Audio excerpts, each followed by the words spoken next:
एक ही जो पेरेंट्स से जो जन्म लेती हैं उन्हें ट्विंस बोला जाता है।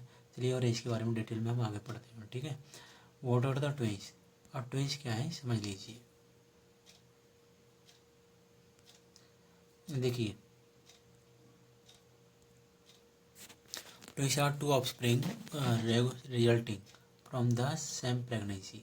जो एक ही प्रेगनेंसी या समान प्रेगनेंसी से जो दो तरह के बच्चे या फिर दो बच्चे अगर एक साथ जन्म लेते हैं उन्हें हम ट्विंस बोलते हैं। Usually born in close succession. वो सामान्यतः उनके सारे करैक्टर एक दूसरे से बिल्कुल मिले जुले डेवलप होते हैं। ठीक है, इसे they can be the same और डिफरेंट सेक्स। और ये जो है ट्विंस या तो सेम सेक्स के हो सकते हैं या फिर अलग अलग सेक्स के हो सकते हैं। यानी कि वो भाई बहन भी हो सकती हैं और भाई भाई या बहन बहन भी हो सकती हैं। ठीक है,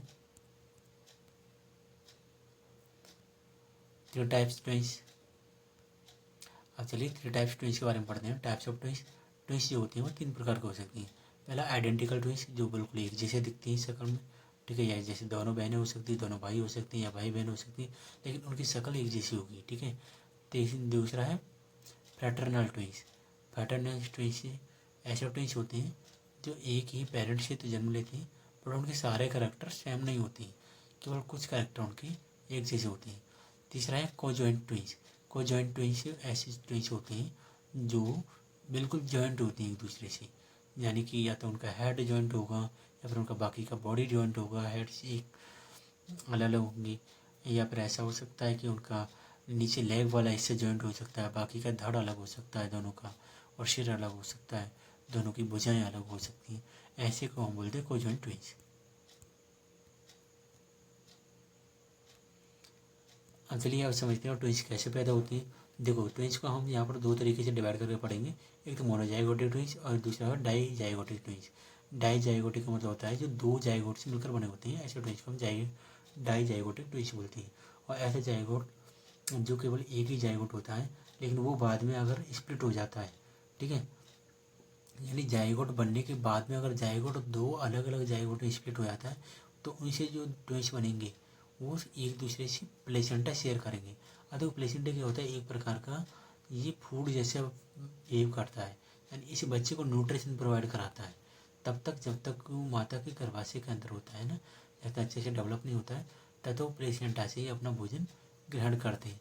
तो ये देखो, इस कंडीशन में यदि जाइगोट स्प्लिट हुआ है, जाइगोट बनने के बाद में स्प्लिट हुआ है ना, तो उस कंडीशन में जो बच्चे होंगे ट्विंस बनेंगे वो एक दूसरे से प्लेसेंटा शेयर कर रहे होंगे। ठीक है, लेकिन डाईजाइगोटिक ट्विंस में क्या होता है, डाईजाइगोटिक ट्विंस में दो केसेस हो सकती हैं। पहला कि सबसे पहले जाइगोट बना और जाइगोट बनने के बाद में जैसे ओवम था, ओवम और स्पर्म दोनों अलग अलग ओवम और अलग अलग स्पर्म अगर दोनों को फर्टिलाइज करते हैं, यानी कि दो अलग स्पर्म दो अलग एग को फर्टिलाइज करते हैं, तो उस केस में जो बेबी प्रोड्यूस होते हैं, ट्विंस प्रोड्यूस होते हैं, ना डाईजाइगोटिक बोलते हैं, क्योंकि इनमें दो जाइगोट अलग अलग डेवलप होते हैं और दोनों जाइगोट अलग अलग डेवलप होने के बाद में तो ट्विंस में आगे डेवलप हो जाते हैं। ये इस प्रकार के जाइगोट से जो डाईजाइगोटिक ट्विंस होते हैं वो एक दूसरे से प्लेसेंटा शेयर नहीं करते हैं, उनका प्लेसेंटा अलग अलग होता है। ठीक है, और इनको हम बोलते हैं सेपरेट प्लेसेंटाई, है ना।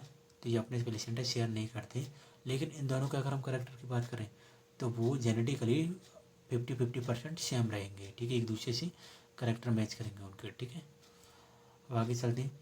आइडेंटिकल मोनोजाइगोटिक ट्विंस, यानी एक जैसे दिखने वाले मोनोजाइगोटिक ट्विंस क्या हैं उन्हें समझ लेते हैं। One egg release from ovary and fertilize by one sperm. एक एग रिलीज होता है ओवरी से और फर्टिलाइज होता है केवल एक स्पर्म के द्वारा, राइट। जैसे early embryo splits before implanting in womb. जैसे सबसे पहले जो जाइगोट था वो जाइगोट स्प्लिट हो जाता है वोम के अंदर जाने से पहले अलग अलग जाइगोट में। ठीक है, दूसरा केस हो सकता है मोनोजाइगोट के साथ में, वो जो जाइगोट था अर्ली एम्ब्रियो इम्प्लांट्स इन वोम।